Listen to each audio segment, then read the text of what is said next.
found in South Point. One shot in the foot. Second victim shot in the chest.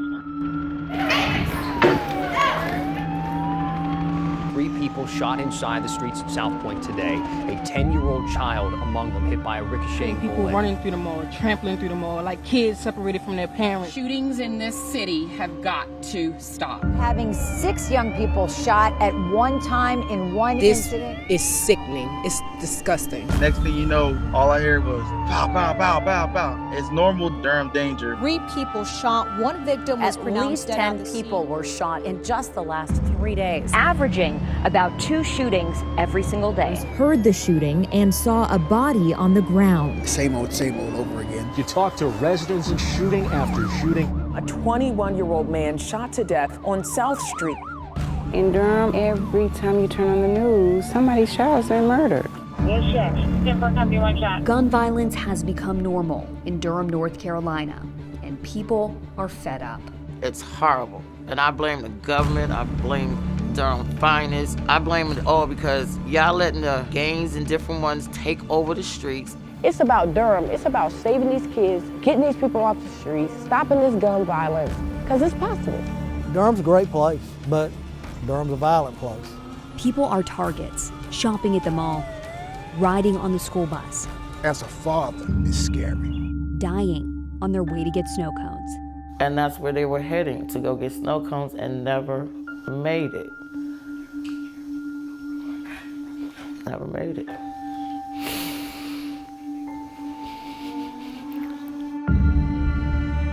Why are so many people shooting each other, and what's being done to stop it? The WRAL Doc Unit was given exclusive access to the Durham Police Department. I also have a daughter, so raising a child in Durham can be scary. 1 shot. 10-1 shot. It's frustrating as hell. We're about to do our next ride along. We're going to spend the evening with the gang unit. You guys ready? We're ready. All right. What do you think any potential solution might be? So you asked a loaded question. The police department cannot be the only entity addressing gun violence. We spent time with people living this. I've lost hope in public officials to solve this problem. And pushed politicians and policymakers to tell us what they're doing to solve this. Do you think you personally have done enough? No, I haven't done enough. What do you say to people who don't think you should be meeting with gangs? Tell them to give me another solution. If you want to be mayor, run for it, and then do it yourself. Are you tough on violent crime? Of course I'm tough on violent crime. Why do so many people say that you're not? You'd have to ask those people. Do you think the DA is being tough enough? Absolutely not. Absolutely not. Enough is enough. It is.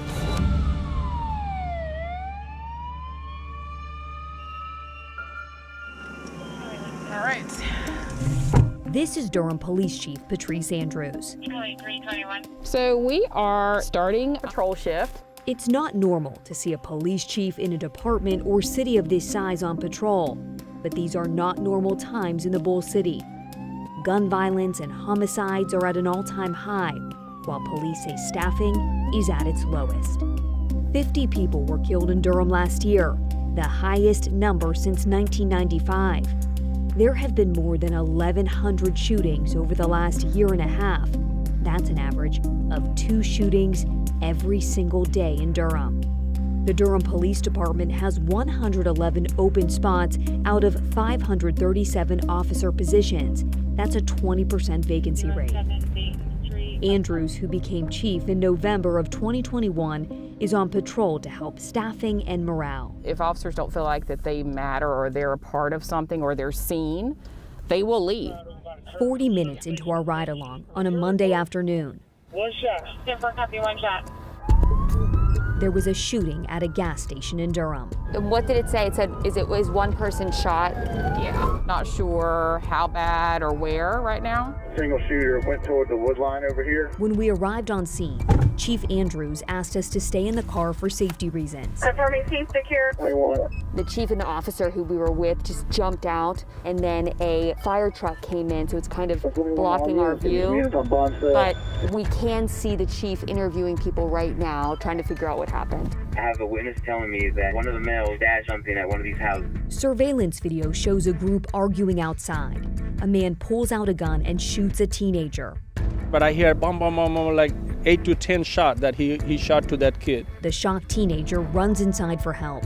He said, save me, call ambulance. The store owner was interviewed by another WRAL crew that day. The bullet went through my hand, it grazed here, it went through my jacket. The victim was taken to the hospital.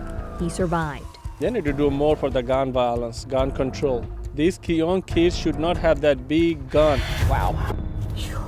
That was tough. There is just no regard for life. When the shots were fired, everyone scattered, but there were people there that had small children. Just thinking that in broad daylight, it's 1:17 and this happens. I sense just like a real frustration. It's frustrating. It's frustrating as hell.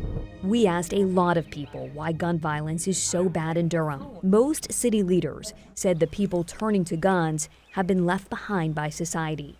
So it is about the personal choices that people make, but it is also about the structural poverty. You shove them into public housing, and then you turn your backs on them. You created conditions that would lead to criminal behavior. What do you say to that? I would say look at Corporal Clark. You guys ready? We're ready. All right. First and last name? I'm Corporal Jermaine Clark. We spent a shift with Corporal Clark on DPD's gang unit. So growing up here in Durham, growing up in inner city housing, this was always something I wanted to do. You know, growing up, I always interacted with the old gang unit, the old CAT team back in the day. So it was like, I always wanted to be a police officer. Why do you think you were drawn to police? I tell anybody, you know, your anchors, whatever your anchors are. My anchors were both my mother and my father, but also I had like 2 other relatives that were police officers as well. So even though, you know, I was growing up in that type of environment, I still had a different type of reinforcement from a family center, you know. Hey, Gray House, where you guys at?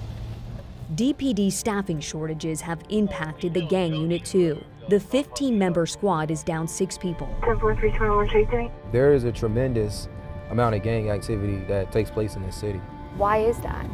This is really a society that we live in now where even, you know, we're looking up to the gang members, you know, the local, you know, rap stars and stuff like that. Nobody's immune to it. Clark said there are gang members in Durham who are legitimate rappers, embraced by the community they are helping to destroy. People like Antonio Davenport or Lil Tony. Police say Davenport was a member of the rap group 83 Babies, who signed a major contract with Atlantic Records. Federal court documents state Davenport is also part of the Durham-based 8 Trey Gangster Crips, and he sold drugs and committed fraud to make money for the gang. Months after signing that record deal, police say Davenport shot at an SUV in Durham. 9-year-old Zion Person was in that SUV on his way to get a snow cone. He died from his injuries. And Zion's supposed to be going to the dentist the next morning. No, he's laying in a morgue. Are you kidding me? Sandra Person is Zion's grandmother. The one that's getting ready to go to trial for my grandson. He had already been in prison before of drugs and guns and things of that sort, okay? You come out, you have a second chance in life. You was rapping. You had just got $1 million record deal. Are you kidding me? But my grandson is gone because you want to run around and be stupid when you had a second chance in life to be someone. It's challenging at times. They make multiple arrests. They get, you know, 15 to 20 gun seized in a month, which is pretty good. And you still turn around and there's still homicide after homicide, shooting after shooting. It's challenging. And sometimes the guns get away. So we'll try to catch up to this car. We saw as a member of the gang unit tried to pull someone over. Basically, he called out a Chapter 20 violation, which is a motor vehicle offense. But the driver kept going. So this car is not going to stop for us. According to the Durham Police Department's chase policy, because we were in a neighborhood and the driver was not suspected of a violent crime, Hey guys, if it's running, don't chase me. officers cannot pursue him. It's too dangerous. So that happens a lot, unfortunately. So what are reasons why cars don't stop? Probably are guns in there, you know, guns or narcotics or firearm. DPD just created a new team of 8 officers dedicated to getting guns off the street. But Chief Andrews doesn't know if she can make this a permanent effort. I'm going to be very honest. I need to look at staffing. Police staffing issues are happening everywhere. Police chiefs blame the Great Resignation and anger towards police after the death of George Floyd. In Durham, giant yellow letters that spelled out defund were in front of DPD for 13 months. The letters are gone, but many say the damage is done, especially to morale and DPD's recruiting efforts. Do you think your officers feel supported? I think they have a wait and see. Coming up, if you're just taking what other people say, I don't think that is any indication of what we're doing. I'm not. That's why I looked at numbers. What are Durham officials doing to fight gun violence, and is anyone on the same page?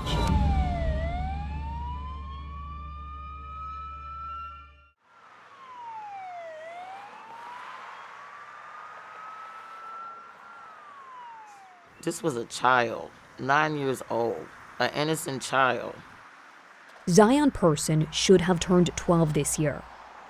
Zion was shot and killed on his way to Pelicans Snowballs in Durham. His grandmother, Sandra Person, remembers rushing to the hospital that night. I still see it to this day. To this day. My baby laying in the bed with a hole in his head, lifeless. And they even said he tried to hang on, but if he would have made it, he would have been a vegetable, you know? So I guess God seen fit for him to take him home so he won't be here, you know, living like that. That was 3 years ago. Should Zion's death, should that have been the wake-up call for this city? Yes. Was it? No. It's still happening. So what's your game plan to stop it? The game plan on stopping gun violence in Durham really depends on who you ask. Durham is a mecca. It's now the startup capital of the South, but less than 2 miles from our city center, there are kids who jump in bathtubs at night when it's not bath time because of gunfire. What is more important than our babies dying? Mayor Pro Tem Mark Anthony Middleton has been on Durham City Council for 5 years. Some of the things I've pushed for have been mass embrace. Some have been controversial, from guaranteed income to expanding violence interruption to ShotSpotter technology. He said the city also needs a strong police force. How important is morale when it comes to recruiting and retaining police? Absolutely critical. But Middleton was part of the council that allowed defund to stay up in front of DPD for over a year. I mean, there are 111 openings. Are you worried the sentiment out there is Durham will allow defund to be on the street for over a year? The reason why I'm not worried is because every day we're working on the situation. We passed one of the largest pay raises in the state, 15% for our police department. We are not defunding the police in Durham. Elaine O'Neill was not mayor then, but it bothered the former judge and law school dean. I cannot imagine going to work and having defund the judge or defund the dean and people not being hurt by that and scarred by that.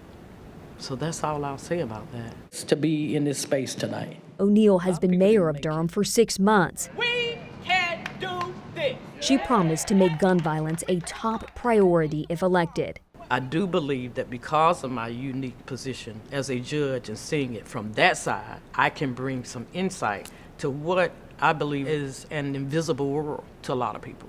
A lot of middle-class people don't associate with folk in gangs. Mayor O'Neill has been meeting with gang members and trying to work with them to stop the violence and retaliatory shootings in Durham. You have gotten criticism for meeting with gangs, developing a relationship with them. What do you say to people who don't think you should be doing that? Tell them to give me another solution.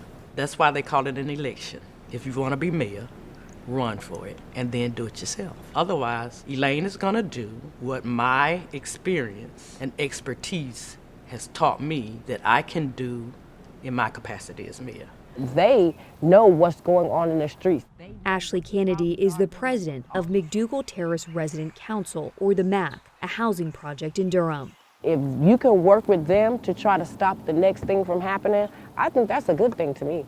Others worry. Some don't like it. You know, some people say, hey, at least she's trying. Our city and county leaders. Mike Andrews was the sheriff in Durham from 2012 to 2018. I don't want the mayor to send the wrong message either, because if she doesn't stop the violence, you know, then it's going to backfire. Should the mayor of a city be involved in secret meetings? Durham activist Paul Scott spoke out against the meetings in a YouTube video, claiming they were done in secret.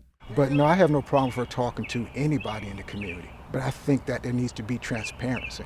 In response to Scott's video, the mayor said she was trying to build trust before talking publicly about the effort. The reformers, stand up. Let them see you. Turn around. She then introduced a group of men she called the Reformers at her State of the City address in April. She has personally worked with them to intervene before a shooting or violence happens. And they've been able to help us to quell some of the violence. Now, how did you weigh the pros with the cons, which could be legitimizing a group or really giving a group responsible for violence even more power? That's a good question. And then I think about the bodies of those who lie in the streets, you know, and they all look pretty much in Durham one way. So you're asking me, as a black mother of black sons, what choice do I make? Do I try to engage with them, or do I turn away from them because of what other people think? On one hand, you have a message coming from part of Durham leadership saying, understand the gangs, work with the gangs. But at the same time, you have the law enforcement side saying, report on the gangs, snitch on the gangs. So which one is it? Which one do you want us to do? If it does not stop, then I feel she'll lose a lot of credibility. And I think the world of Mayor O'Neill. I do. I want her to be successful. What do they need to be doing? It wouldn't be the most politically correct thing to do today. There needs to be a message sent, okay, we're going to start rounding up some of these violent offenders, and we're going to bring them and arrest them and bring them to jail. They need to take them to federal court in Greensboro, because the bonding system here is as soon as an individual is arrested, they're released right back on the street as a revolving door. We heard that complaint a lot over the past few weeks. As fast as they're getting locked up, the people are back out on the street 5 minutes before the police finish the paperwork. You go out here today and you arrest a guy, and sometimes that same guy will turn around in a couple weeks or a couple months and commit a violent crime. You know, and it's like, hey, well, we just arrested him. Do you think the DA is being tough enough on these Absolutely not. Absolutely not. There's got to be balance. If prosecuting violent crime made us safe, we would be the safest country in the world. We cannot prosecute our way out of this. District Attorney Satana DeBerry, in office since 2019, ran on a progressive platform. She vowed to do things differently than her predecessors.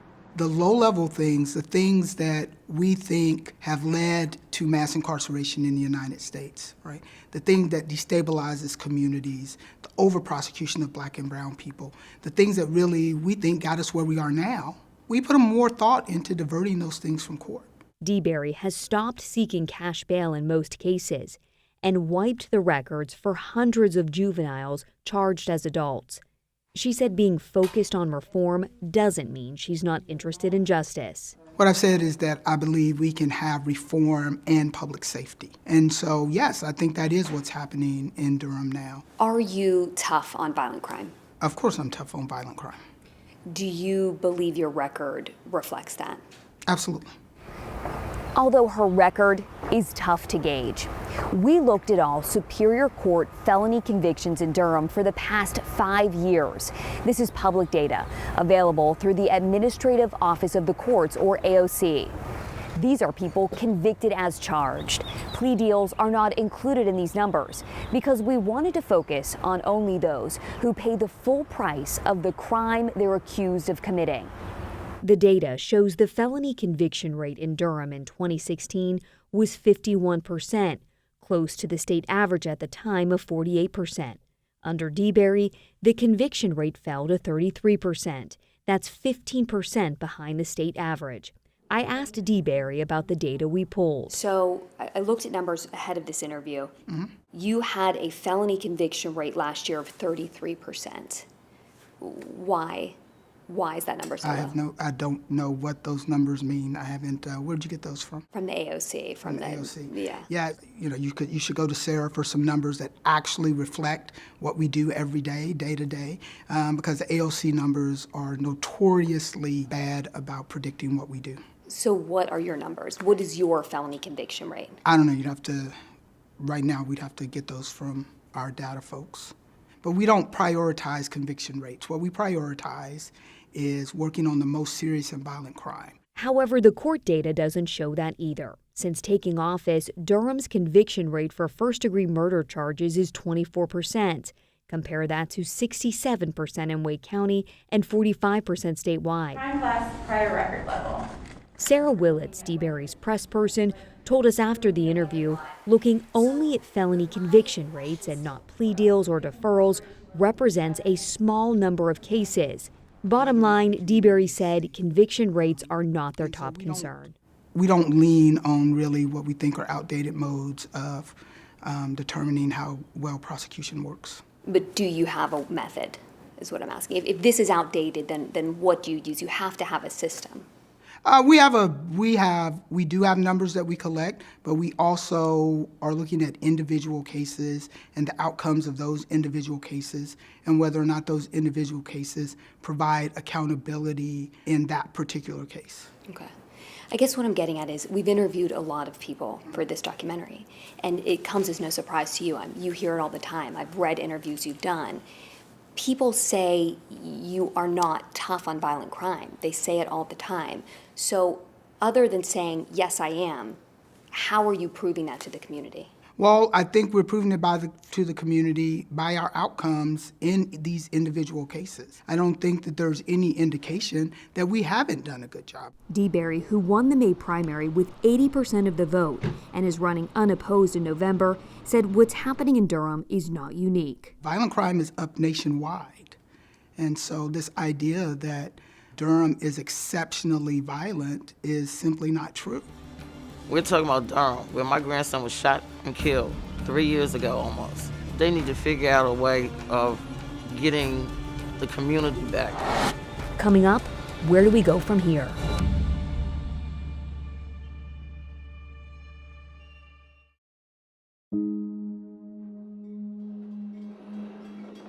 Durham is going through some tough times right now, but these things are not what defines Durham. Chief Andrews said there are people working every day to change things in Durham. Love Ashley Kennedy right there. She is wonderful, and she lives over here in McDougal community. Kennedy lives at the MAG and lives with gun violence. One of her 4 kids has PTSD from hearing gunshots. I know what I'm doing to contribute to Durham. Okay, so in your journal. She runs a food pantry and an after-school program for young people. Like, I see a lot of potential in these guys and girls out here in McDougal. There's potential in Durham. We just got to pull it out of them. We provide young people with opportunities to do something different with their lives. They will not pick up a gun. And we see that with the reformers and others out there who want to do life a different way without using a gun as an employment tool. There are soup kitchens, there are pantries, there are tutoring programs going on in church basements. Many of them are underfunded, understaffed, but they keep working. Those are the type of things we need to be looking to lift up and fund. It's not just one aspect. Oh no. You have the community aspect, the police aspect, even all the way up to the district attorney's office. We all have to get back on the same page. We all as a community are responsible for the structural and systemic issues that lead to violent crime. And until we acknowledge that and stop trying to point fingers at each other about whose responsibility it is, we won't get good outcomes. It's so hard. Meanwhile, families are left broken, wondering when this gun violence will end, and if the officials working on it are truly working together. I mean, y'all have to find the time to sit down and come up with a plan. And I'm not trying to hear, we don't have the funds. Find them. I mean, you have to find a way. Zion person. The efficacy of this government, the greatness of our city will be measured by whether or not Zion can go get an icy.